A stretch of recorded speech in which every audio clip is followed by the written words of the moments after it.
Hey, you're tuning in to Smokey Said, and I'm your host, Smokey Jones. Thanks for turning me on today. So, if this is your first time here, this is where we get together, have conversations about relationships, friendships, situationships, just human relations, period. It may be something going on at work that you're dealing with. We talk about stuff like that. Your man cheated on you, your woman cheated on you. We talk about that too. And if it's something that you want to talk about, you can send me a message, all right? And we can do that, which brings me to why we're here today. So, today we're talking about just kind of piggybacking off of the dating tips that I gave in the prior podcast on Tuesday, how to get back into dating. Yeah, that's what we vibing on, all right? So, today we are talking about one of the tips that I gave. Somebody actually contacted me.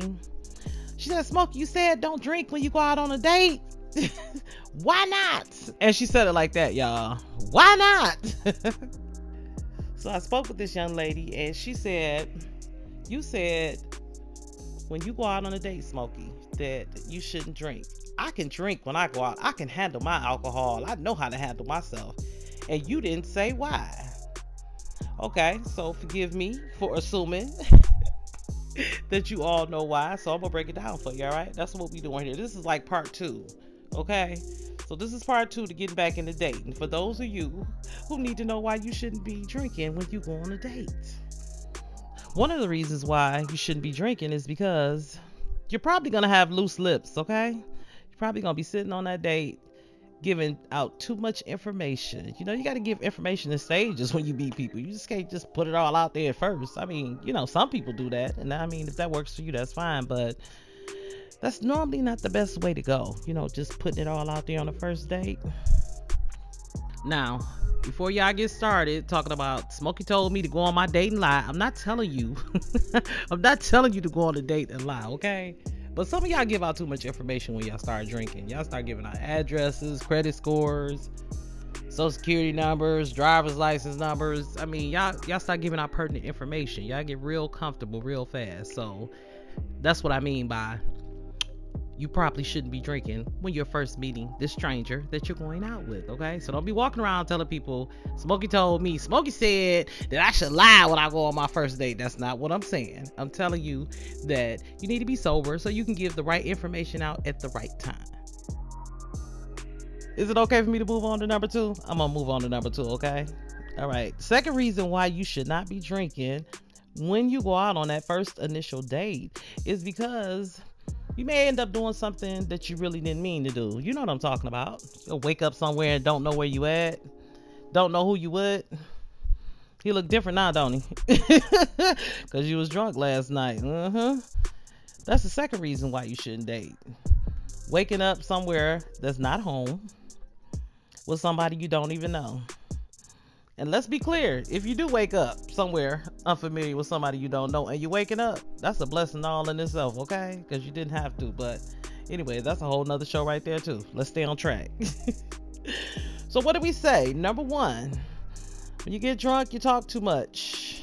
Number two, get too drunk and wake up in a stranger's house with a stranger. Number three, which basically rolls in with number two, waking up at somebody's house. Because if you're waking up at somebody's house, you probably did something that you really didn't plan to do, but you done did it now. Oh, you did it.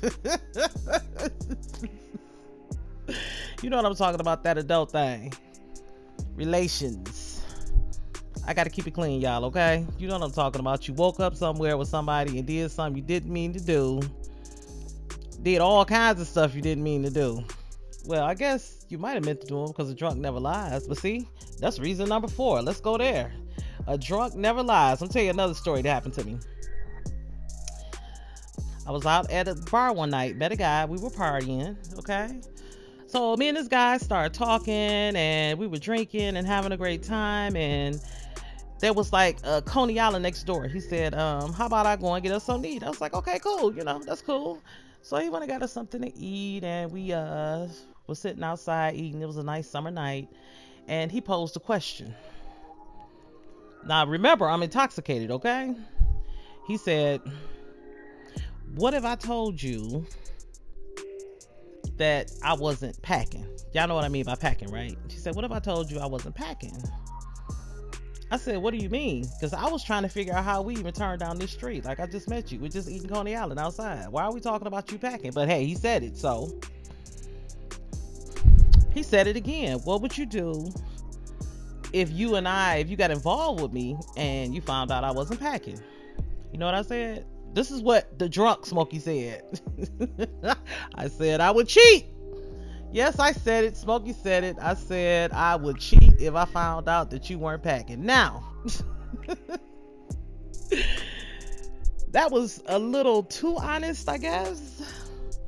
But I mean, hey, he asked the question, and I was younger and sillier back then. That was like 2 years ago. So I have grown since then, but all that to say, had I been sober, I probably wouldn't have said it like that, okay? Just, I was just tactless with it, okay? So that's why I said, when you go out with somebody and you're just getting to know them, just make sure that you are not drinking so you're in your right frame of mind. You're not silly, because when I get drunk, I get real silly, okay? And I get honest too, brutally. So don't ask me if you don't want to know while I'm drunk, okay? Because I'm going to tell you, all right? Not to say that I'm going to lie to you if I'm sober, but if I'm sober, then I would put it in a better way where it's not hurtful. Now, that situation could have went from bad to worse, okay? Had he been as intoxicated as I was, because when you're intoxicated, your reality is distorted, okay? Because I also think I'm bad when I'm intoxicated. That's another reason why you shouldn't be drinking. What's this, number 5? All right, let's keep it going. So number 5, you know who you are. You get too much liquor in you, and then you get that liquid courage. You start starting stuff, or maybe you don't start anything, but if somebody brings it to you, you may react differently from what you normally would, okay? And then sometimes things seems really exaggerated when you're drinking too. Sometimes it's not even like that, but you may take it that way because you're intoxicated. So I just gave you 5 reasons why. And if there's anything that you can think of, anything I may have missed, drop me a comment. Or do like the last young lady, get in my inbox and say why you didn't talk about this, Smokey. I want to talk about that. All right. And with that being said, I'm going to go ahead and get out of here. Make sure that if you like what's going on here, that you like, comment, and subscribe. And be sure to tune in next week. I'm going to go ahead and give you a little sneak peek of what's going on next week. So, like I said before, when I dropped the first podcast, I got some responses from it. And somebody messaged me and they want me to talk about older women, younger men. That's right. They want to talk about the cougars. So that's what we're going to be talking about next week on Smokey Said. Make sure you tune in next Tuesday for that. We're going to be talking about cougars. Older women dating younger men. Cougars is such a harsh word, though, don't you think? Anyway, I'm out. Thanks for tuning in. I'll see you next time for the next conversation. Bye.